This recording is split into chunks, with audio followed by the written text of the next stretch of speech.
Desa sebagai beranda depan pembangunan. Pada pertengahan tahun 80-an, para aktivis ramai berbicara tentang teori pembangunan, termasuk Gus Menteri yang saat itu menjadi anak desa dan beruntung bisa menikmati kemewahan bangku kuliah. Ia menjadi aktivis di PMII IKIP Yogyakarta.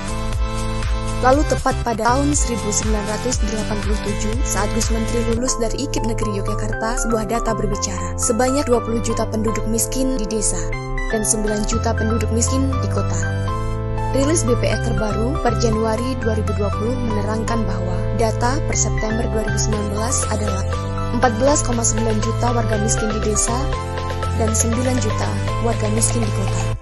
Ini merupakan tantangan pembangunan negeri kita dan kita butuh prioritas. Mendorong ekonomi desa. Jauh sekali sebelum diberi amanah yang besar, Gus Menteri sangat atensi pada program sosial dan ekonomi di desa. Baik pada saat posisi pimpinan DPRD Kabupaten Jombang, maupun saat menjadi pimpinan DPRD Jawa Timur. Dan tentunya pada kapasitas kebijakan legislasi.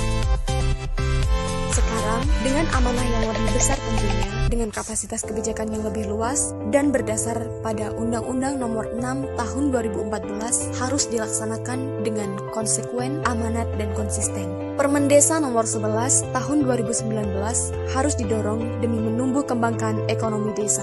Setelah itu, Gus Menteri dihadapkan pada sebuah situasi darurat, maka dilakukanlah revisi Permen Desa Nomor 6 Tahun 2020 menjadi Permen Desa Nomor 7 Tahun 2020 untuk memperkuat jaring pengaman sosial dan meningkatkan padat karya tunai desa sehingga bisa mengcover bantuan dari kementerian lainnya. Peran pesantren. Saat mengembangkan ekonomi perdesaan, maka perlu menggandeng pesantren karena letak pesantren yang mayoritas berada di desa dan sangat penting pengaruhnya terhadap masyarakat dan bisa menggerakkan perekonomian di desa. Terbitnya Undang-Undang Nomor 18 Tahun 2020 tentang pesantren yang memiliki fungsi yaitu sebagai lembaga dakwah, lembaga pendidikan, dan lembaga pemberdayaan masyarakat. Pendidikan sebagai katalisator. Pembangunan Indonesia harus dimulai dari desa dan fokus utamanya adalah pendidikan untuk meningkatkan dan pembentukan kualitas sumber daya manusia yang unggul. Kualitas layanan dan akses terhadap pendidikan harus diutamakan. Sarana dan prasarana harus dipenuhi. Dan yang tidak kalah pentingnya adalah kesejahteraan guru harus dijaga dan diperhatikan.